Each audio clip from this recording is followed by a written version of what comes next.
Okay, we're recording. It's a sorting process rather than a convincing process. So let me take the pressure off you immediately before you pick up the phone. You are not trying to convince anybody to join this business. And I'll go as far as to say, if you feel that you are trying to convince somebody, get off the phone as quickly as you can, because that just doesn't work.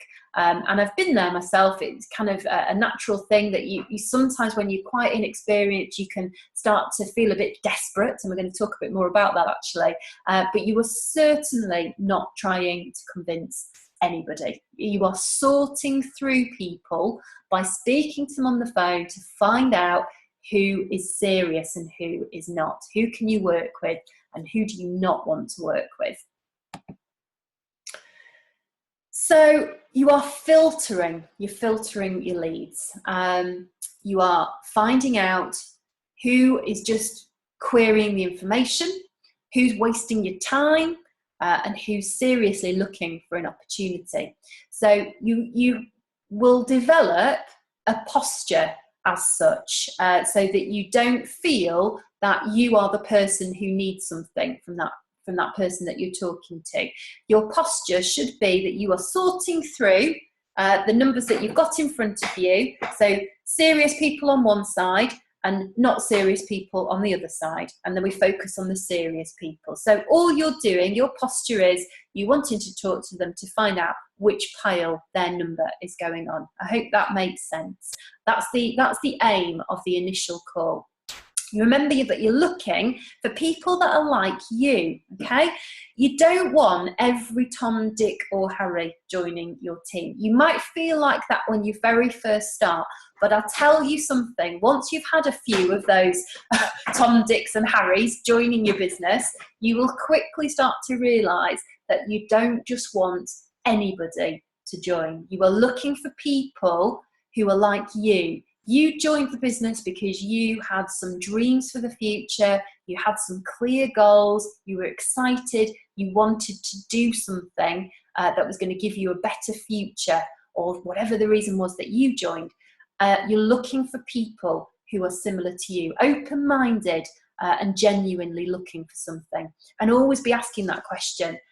Do I want you in my team? Now, sometimes the answer is yes, and sometimes very, very quickly in the conversation, you'll think, actually, no, I really don't want to work with you. I'll give you an example.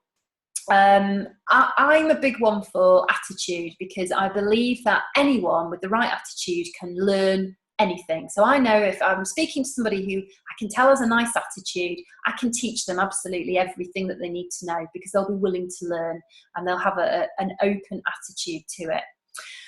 I also know that if you've got the wrong attitude, with the best training, the best support system in the world, they're not going to amount to anything. You know, closed attitude is completely wrong for this business. And with a bit of experience, you do kind of get to wheedle out those people pretty quick. And I had a lady that I called yesterday who had asked me to call her. She wanted some more information. And when I spoke to her, she informed me quite aggressively that she was not prepared to speak to me at that moment, nor was she prepared to look at any information, and she would call me back at her convenience, because, as she put it, her time was extremely precious. Now, if I was a brand new person, that might have made me feel a bit like I'd had a brush off, and I might have felt a bit kind of deflated by that. It didn't bother me in the slightest that this lady said that. What I did with her number was I put it on the side on my pile of absolutely not, because frankly, that person will not fit well in my team. I cannot work with somebody who has that kind of an attitude, you know, and it has an expectation like that. So this is the kind of thing that this is how you develop your posture. You start with experience to know who you want in your team, and then you start finding them because you're looking for those people. You're not wasting your time with people like that lady that I was just talking about. So there is a structure to your calls, and they're all the same. You know, whatever stage of the process you're in, they're all pretty much the same. So you open the call. It's all really basic stuff, isn't it? You introduce yourself. You set an agenda, so you let them know why you're calling. You ask questions to build a bit of rapport with them. You give some information. Don't forget to give some information. And then we gain commitment to the next stage. Now, those who've been following the 10 steps training system for a while will be able to reel these stages off the tongue, no problem, because this is exactly what is taught. So let's just run through these stages. So opening the call is just like this. So if I was calling Joe and Joe answers, I just say, "Hi, is that Joe? Hi, it's Emma Kiffin here. You recently responded to my advert about working online. Does it ring a bell?" And that's exactly what I say. Nothing more than that. And it's a bit informal. Does it ring a bell? And they'll either say yes most of the time, or sometimes they'll say no. That doesn't happen very often. If it does, it's just a straightforward, well, are you actually looking for work? And then the answer to that is usually yes. But normally it does ring a bell, of course, because they've responded to the ad. Okay, so setting an agenda then. So Joe says, yes, that rings a bell. Yes, I did that earlier on today. So the next thing is to say is, well, the purpose of the call is to give you the information that you've requested. I do need to ask you a few questions first. Is that okay? So we're letting him know why we're calling, and also asking permission to ask questions. There are very few people that say, no, you can't ask me any questions. But sometimes you might get that it's just not a convenient time. And that's fair enough, isn't it? Because if someone called us and we didn't know they were calling, we might be in the middle of doing the shopping, or we might be in a meeting. So that's absolutely fine. Then we can arrange to call back a little later on. But usually the person is going to say, yeah, that's fine. So what kind of questions should you then be asking? Well, all of this is in the script book, so don't worry about remembering all of these. If you're working from your script book, which you definitely should be when you're doing calls, then all of these questions are there as a prompt to remind you what to say. The first question that you need to ask is, what was the main reason that you responded to the advert? How can we help? And that will give them the opportunity then to talk about themselves and to explain to you exactly why they need what you are offering. Okay, so just listen then. It's really important to just listen to what they're saying. And depending on what the answer is, you can then say, well, what's your current situation? What do you do at the moment? We want to find out if they're working so that we can understand what commitments they've got going on. What level of income are you looking for? Some people will tell you straight away, well, I need to be earning £600 a month. That's great. If they know exactly what they need to be earning, then we've got a plan. We know exactly how they can earn that. You might not if you're brand new. That's what your upline is there for, though. So you enlist their help. But certainly, somebody with a clear goal on their income is somebody that we can work with. We can show them exactly what they need to do to earn that income. Have you got 10 to 15 hours spare a week? We need to know that, because we need to know that they've got some time. You know, we need to know that they've got some time in which they can build their business. Do you have a Facebook account? How active would you say you are on it? Now, many of these questions are really designed to build rapport. We want the answers to them, but really we're trying to get a conversation going here.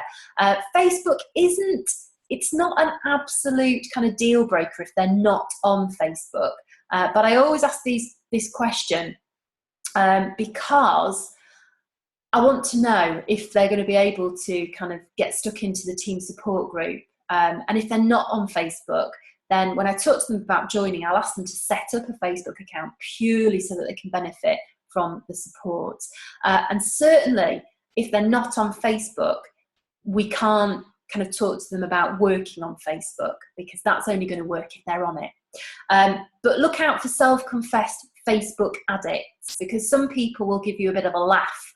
When you ask how much time they spend on Facebook, they'll kind of go, oh, too much. And then you know you're talking to somebody who can definitely make a go of it on Facebook, because those people will actually tell you that they're never off Facebook. So then you think, well, you know, this certainly the online side of the business is right up their street, isn't it? And then we also want to know if they've watched the videos on our website yet. Now, some people will and some people won't have. Either answer is absolutely fine. But we just need to know. Now, if they say that they haven't watched the videos, then we give them some information. So they have no idea what it's all about, do they? So they're waiting for us to give us a bit of information. So if they say, no, I've not watched the videos yet, then we say, okay, well, to give you some information, we're currently looking for two kinds of people. Firstly, people who just want to make an extra £200 to £500 a month, working about 10 to 15 hours a week from home. We're also looking for a few people we can train to be team leaders. Our leaders work part-time from home and they earn about £1,000 plus each month. Does that sound like something that you'd like to find out more about? So then we're asking them again. Okay. Now, most people, 99% of people will say, yes, I want to know more about it. So because they've not watched the videos at this point, the next step is for them to watch them. Don't skip this point. You know, use the tools. Don't go too quickly to the appointment, even if you really like them. Make sure that they've spent 15 minutes of their time watching the videos. Again, it's sorting through those people who are and who are not interested. We use the tools to do it. So gain some commitment from the person to watch the videos. So they say they've not watched the videos. So I will say, well, the next step is to take a look at the information on the website. If I text you a link to our website, would you go and take a look at it? And they'll say, yes, of course. So then follow that up. There's a bit of Eric Worre in here with GoPro stuff. If I text you that link just now, how soon could you watch them?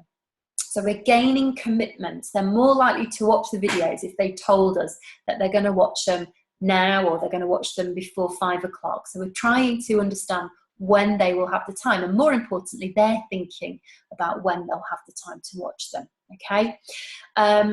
So the reason that I text them, I do sometimes email, depends on who I'm talking to really, but I tend to text the 3videos.co.uk link because I know that they'll get it via a text message. Email, you're never quite sure, but I know if I send them a text message, I know that they will get it. Now, if they have watched the videos, it's just a case of, well, would you like further details about how it all works? So they say, yes, I've watched the videos. Great. So would you like to get some more information on how it all works? And they usually always say yes to that. Now, remember, we're qualifying. So throughout the whole process, we're qualifying. We're listening to their answers. We're trying to understand whether these people are qualified to work with us. And I don't mean qualified in kind of GCSEs and A-levels and all of that. I mean qualified in the kind of person that they are. So are they someone that you feel you can work with? Are they serious enough for you? Now, if they are and said they want more information, brilliant. Book them in for the presentation using either webslide.info or 10stepsinfo.com. It's basically the same website with the same information on it. It doesn't really matter which one of those you use. And again, this is all in the script book, so you don't need to remember all of this. If they are not somebody that you feel you can work with, if you know, not getting on with them, if it's like getting blood out of a stone or whatever, don't book the appointment with them. Just move on. Just maybe, I genuinely say to people, okay, well, I'll be in touch with a bit more information. And then, frankly, I don't get back in touch. I give the opportunity to pretty much everybody, but there are certain people that I absolutely know I don't want to take it any further with. And you will develop a posture like that for yourselves as you get into this process and you get used to doing it. So just move on to next if you feel that they're not right for you, if you're not getting on with them. And just going back, obviously, if they haven't seen the videos yet, you want to get them to watch the videos first, and then you need to do a follow-up call after they've said that they're watching the video. So if they've said to you, I'll watch the videos before 5 o'clock tonight, my strong advice to you is that you give them a call later that same evening to ask them if they've watched the videos, how did they get on, and then follow to the next stage. So would you like some further information about it? and then you can book the appointment. Okay, so don't leave it with them. In the script, we do say to them, you'll need to come back to me once you've watched the videos. We always say that, and some people will, but most won't. So we always need to make sure that we follow up, because the fortune is in the follow-up. And how many times should you follow up? Until they buy or they die, as some people say. Just keep following up until they've either said, yes, I want more information, or no, thank you, it's not for me. So a few top tips for you. Firstly, be in a hurry, okay?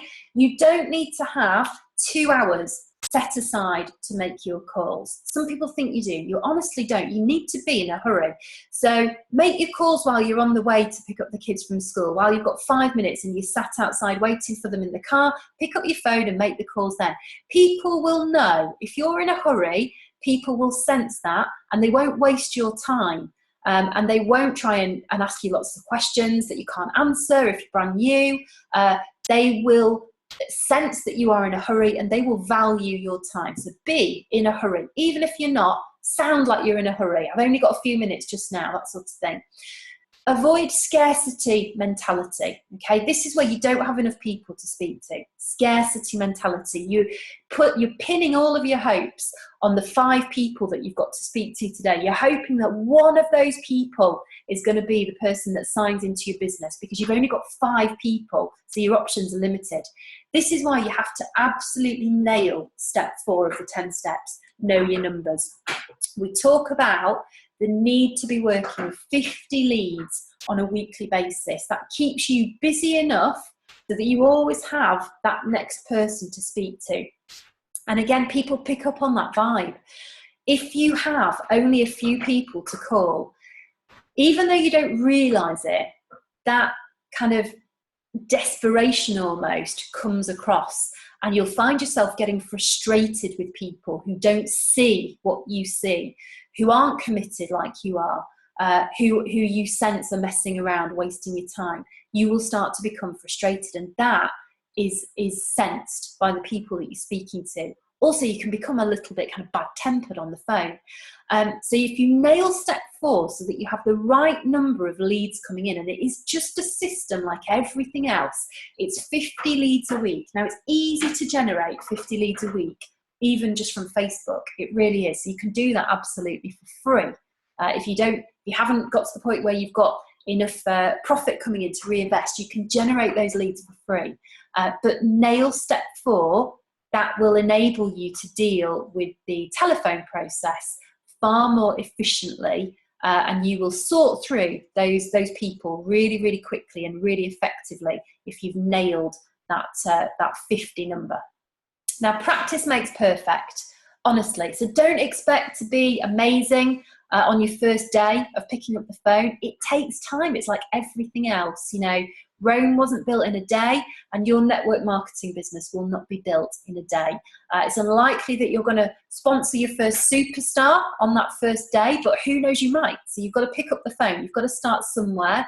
I suggest that you listen into your sponsor. There's full support available. So ask your sponsor if they're experienced in doing the calls. Ask them if you can listen in on Zoom while they're making their calls. And if you're generating leads of your own, ask them if they'll call them while you listen. So then you're getting, you know, double benefits, aren't you? You're getting an experienced person speaking to them on the phone, and you're gaining that training as well. So listen to your sponsor, listen to your upline. We run sessions on a regular basis that you can tune into if you're available. But of course, not everybody is. So make sure that you're listening in to whoever you can. As much as you can. There is the workbook and script book on the 10 Steps website. So that's www.the10steps.info. If you go to the system tab, it will take you to the workbook and script book. Print off the script book and have it in front of you. Study it. It will really help you. Just stick to the script when you're on the phone. It keeps you in control, and you'll never be stuck for what to say. There's also a video there. You can watch somebody else making the calls. The workshops, get along to the workshops as much as you can. You get lots of practical training there. And feedback your questions on the team group and the messenger group as well, because often other people can pitch in with a bit of advice. If what's a really good idea actually is when you've done your first few calls, and I recommend working plenty of leads when you first get started. So you've not just got a few, you've got maybe 20 calls to make, because after you've made your first 2, 3 or 4, you'll be on a roll and you'll start to get really good, even in just one day of doing it. But you've got to have enough calls to make in order to develop your skills. Now, honestly, don't worry, because a lot of them won't even answer the phone. So you'll get off the hook with a lot of them. But a really good thing to do is to note down anything that you've struggled with and then go back to your sponsor or ask a question in the team group on Facebook or in the messenger group that you're in, and ask, how would you deal with this question, or has anybody else had this experience? And you'll find that all the things that you come across, other people have had them all, because there's only a few things that come up on phone calls. People say the same things, and you get used to dealing with the same sorts of things that come up, the same sorts of questions that people ask. Although if you stick to the script, there's very little chance of questions being asked, which is why we suggest that you do stick to the script. But do feedback your findings, and there's always kind of good feedback that other people can give as well. Make the phone your friend. You are going to need to get good on the phone to build this business. There's lots that you can do with social media, Messenger, WhatsApp, and all the rest of it. They are great additions, but your business is going to be based on the phone. That's not going to change because it's a people business. It's about building relationships. So you're going to have to make the phone your friend. I'm just going to skip through this. I think Dave covered this last week, but that's our training this evening. So I hope that's been helpful, and we shall build on that in the coming weeks. So upcoming events, what have we got to look forward to? What trainings have we got coming up? Well, we've got Birmingham 10 Steps Workshop this weekend. I'm really looking forward to this one. We've got lots of us attending here, so that's going to be fab. Give us a shout if you're booked in for this event. If you're planning on going and you've not got your ticket booked yet, you need to go to that address there, find the Birmingham workshop and get booked in ASAP, because from the organisers' point of view, they need to know who's going to be attending that event, so they can get handouts printed, they can get seating arrangements and everything. Just going back to that, yeah, Laura, that's correct. No more Bristol ones. I haven't had a chance to update this because that's breaking news, so more on that later. But don't worry, we will fill that gap with something else. Christmas showcase. I know loads of you are booked in for this, but if you haven't booked, now is the time. So this is 26th of August, Saturday. This is the event of the year. Honestly, guys, I can't stress this enough. If you're serious about generating a decent income from this business, you've got to make it your business to be there. It's an absolute kind of what Darren Hardy would call a non-negotiable. Consider this your day of training in the office. Getting to this event is the powerhouse that will fuel your business in the run-up to Christmas and beyond. People who attend this event can be gold before Christmas off the back of what they will learn here and the motivation they will get. So it is powerful, it really is. You can order your ticket on that code there. If you're new in the business, just ring the service centre to get yours booked, because you're entitled to a free ticket, and you can bring as many guests as you like for free as well. We've got a gala dinner on the evening. Lots of us are booked in for that as well. It is at additional cost, so there's no obligation on you to attend that. But if you would like to stay and have a bit of a party with us, we would be delighted to see you there. So let me know if you're booking for the gala, so I can make sure that we're all seated together. And a bit of breaking news for those of you who might not have seen already. Yes, I have been roped in to speak at the showcase. So as if it wasn't vital enough for you to be there, now I'm begging you to come along and support me. It's quite a big deal. First time on that massive stage, so I'll be needing to see all of your friendly faces smiling back at me while I'm up there. So yes, that is a bit of breaking news for you. And I don't know who the other speakers are yet, but as soon as I do, I shall let you all know.